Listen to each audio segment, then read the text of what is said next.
पिछले 24 घंटे में जो मुख्य उपलब्धियां हुई हैं उसमें जो सबसे महत्वपूर्ण उपलब्धि है मैं आपको बता दूं, बिहार पुलिस के द्वारा औरंगाबाद जिला में चलाए गए नक्सल विरोधी अभियान के अंतर्गत भारी मात्रा में आईईडी, एक्सप्लोसिव डिवाइसेस, गोलियां, वायरलेस सेट भी बरामद किया गया है। यह उपलब्धि औरंगाबाद जिला के मदनपुर थाना क्षेत्र के बंदी, करीब डोभा, पचरुखिया और उसके आसपास के क्षेत्रों में नक्सल विरोधी अभियान के अंतर्गत उपलब्धि हुई है। इसमें कुल 73 सामानों को बरामद किया गया है। कई सामानों को नष्ट भी किया गया चूँकि वो बारूद और उससे संबंधित सामान थे। इसमें 7.6 mm का 198 गोलियां, 9 mm की पिस्तौल की 52 गोलियां, wireless set 8 wireless set, interceptor, ammunition pouch, SIM card 50 SIM card मिले और मोबाइल 63 मोबाइल भी मिले हैं। एंड्रॉयड मोबाइल फ़ोन भी मिले हैं और जो दो हैं जो 63 मोबाइल मिले हैं वो बेसिक कीपैड मोबाइल।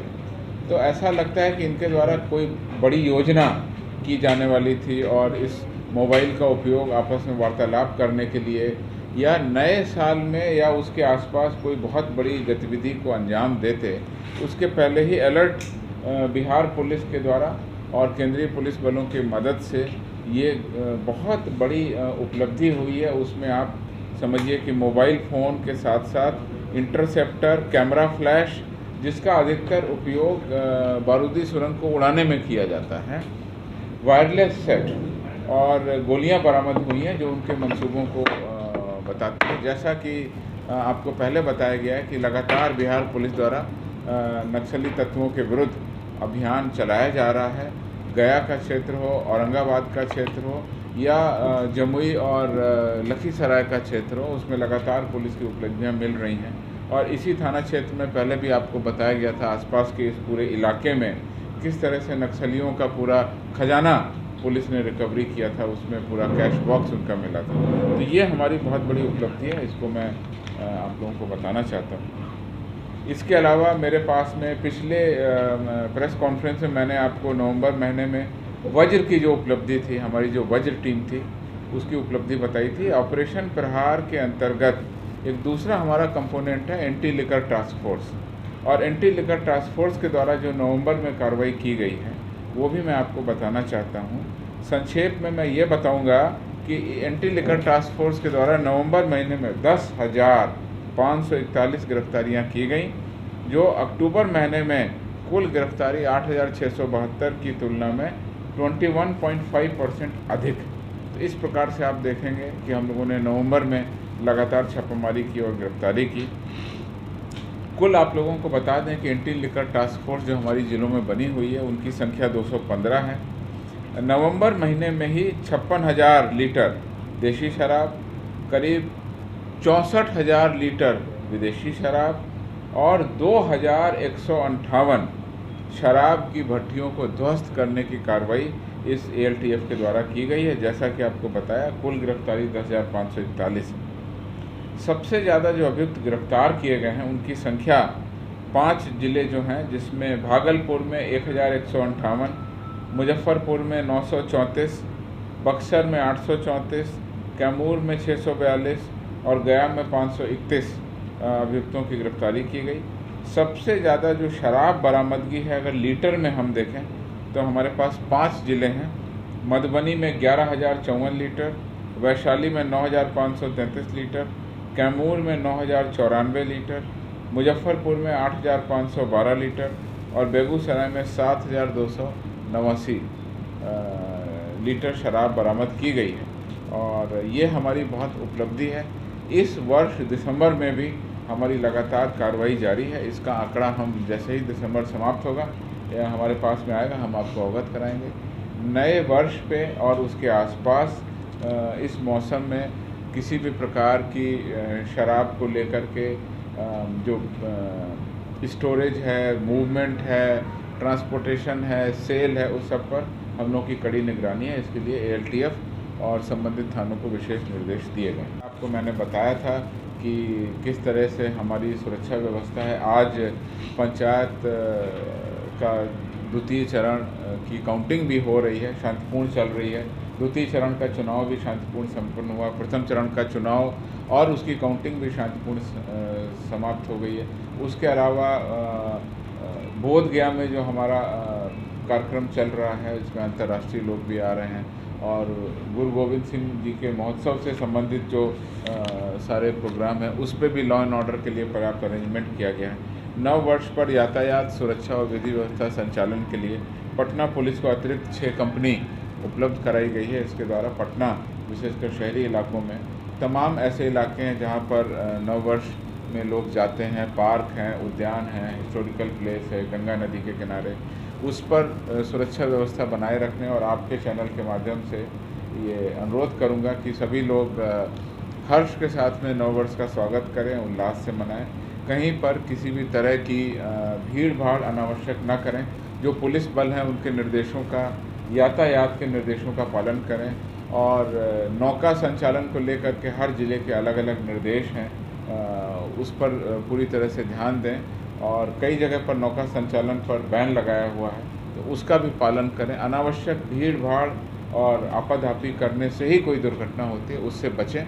आपसे अनुरोध है कि इस समाचार को आम जनता के बीच आप निश्चित रूप से पहुंचा दें। सारे फ़ायदे हैं, तकनीक का उपयोग है और इस तकनीक से हम लोग लगातार जुड़ रहे हैं और बिहार पुलिस भी अग्रणी पुलिस में शामिल हो गई है। जैसा आपको बताया किस तरह से ट्विटर और फेसबुक 2 मुख्य हमारे जो प्लेटफॉर्म है उस पर अभी हम हैं। हो सकता है आगे चल कर के हम और प्लेटफॉर्म पर भी आएँ और हम चाहते हैं कि सूचनाएं तेज़ी से आपको मिलें। पारदर्शी प्रशासन की ये सबसे बड़ी भूमिका है कि आम नागरिकों को सुलभ सूचना मिले और दूसरा कंपोनेंट ये कि आपके जो ग्रीवेंस हैं उसको भी तत्काल सुन सकें।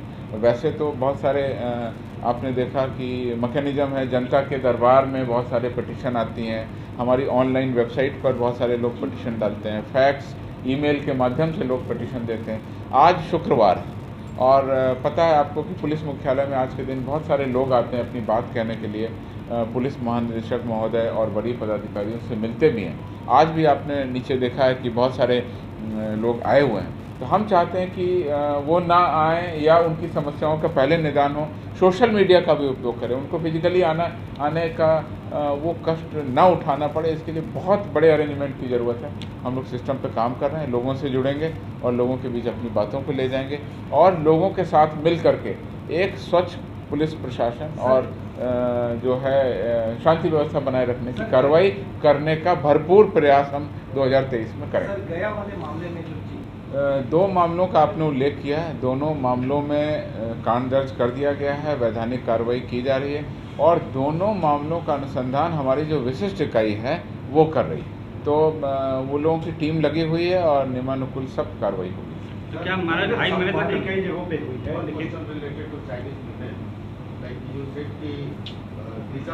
और मीडिया कोषांग जो हमारे यहाँ बना उसकी उपलब्धियों पर इस प्रेस ब्रीफिंग में आपसे बात करूंगा। इंटरेस्टिंग बात होगी। देखिए, प्रेस और मीडिया का काम पहले भी पुलिस मुख्यालय में होता रहा है, लेकिन विधिवत एक कोषांग का गठन 8 नवंबर 2021 को किया गया और उसके बाद हम लोगों का लगातार प्रयास रहा कि आपको पर डे कम से कम एक प्रेस ब्रीफिंग ज़रूर दें। तो ये हमारी जो टारगेट था वह नवंबर में आते आते पूरा हो गया। जनवरी 2022 से लेकर के नवंबर 2022 तक 238 दिन वर्किंग डेज थे, जिसमें मुख्यालय में छुट्टियां नहीं थी, वर्किंग डेज थे। उसमें हमने 233 प्रेस विज्ञप्ति निकाली, तो लगभग एक प्रेस विज्ञप्ति हम पर दिन दे रहे थे। इसके उपरांत जैसा आप लोगों को पता है कि हमने सोशल मीडिया पर भी अपनी एक्टिविटी और पुलिस की जो उपलब्धि हैं, आम जनता के लिए जो संदेश हैं, निर्देश हैं, उसको भी डालना शुरू किया हुआ है। ट्विटर हैंडल्स के फॉलोअर की संख्या माह जनवरी में 50,000 थी, जो अब बढ़कर ट्विटर हैंडल के फॉलोअर की संख्या 2,35,000 हो गई है और इस प्रकार औसतन आप देख रहे हैं कि प्रति माह 15,000 फॉलोअर हमारे ट्विटर हैंडल से जुड़ गए हैं। प्रेस एवं मीडिया कोषांग के गठन के समय यानी जनवरी के समय फेसबुक हमारा जो पेज है उस पर लगभग 20,000 फॉलोअर थे। आज इनकी संख्या 50,000 से ऊपर हो गई है। लगातार हम सोशल मीडिया और तकनीक का उपयोग कर रहे हैं और उसके माध्यम से आम जनता के बीच अपनी उपलब्धि को, अपने निर्देशों को और आम जनता के लिए सुलभ जो हमारा निर्देश है उसको भी जारी कर रहे हैं। पारदर्शिता के साथ और सभी चीज़ों को सामने रखते हुए अपनी बातें रखें। आप लोगों से अनुरोध है कि इसमें बिहार पुलिस का सहयोग करें।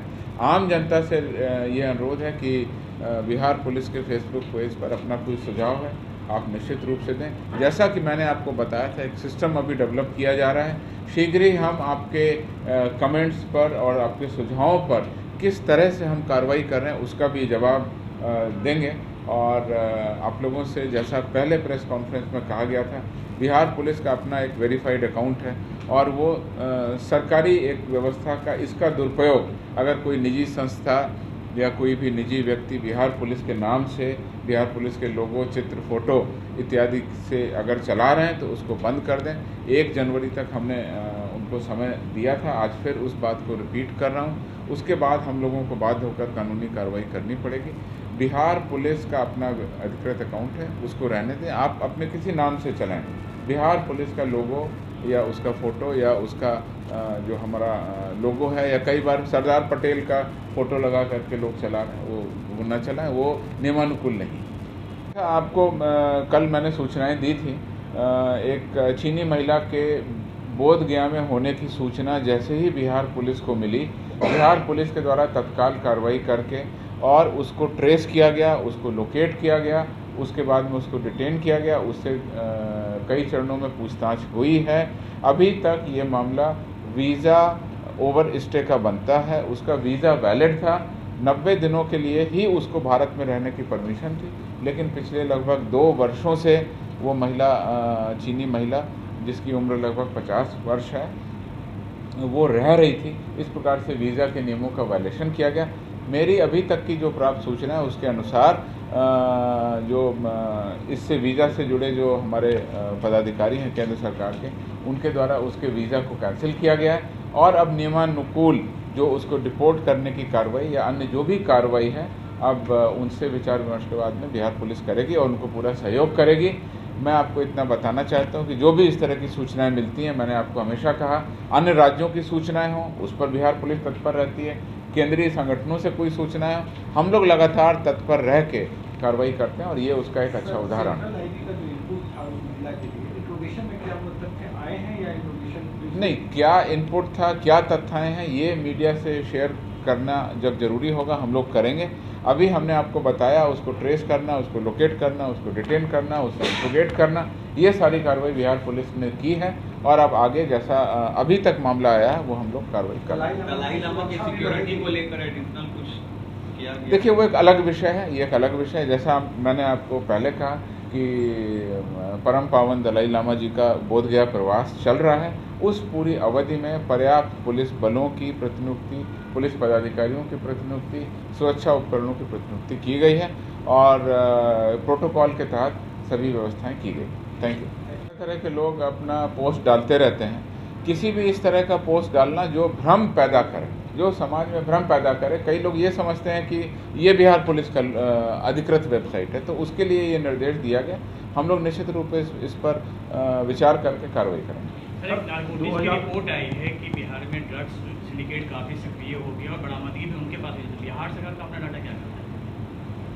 नारकोटिक्स की एक रिपोर्ट आई है, इसमें कहा गया है कि बिहार में ड्रग्स सिंडिकेट बहुत हावी हो गया, मैंने बढ़ गया, संख्या काफ़ी बढ़ गई है। तो बिहार पुलिस का इसमें क्या है? आंकड़े मेरे पास में अभी उपलब्ध नहीं है। मैं आंकड़ों के साथ आपसे अगली प्रेस कॉन्फ्रेंस में बात करूंगा। बिहार में पूर्ण नशाबंदी लागू है।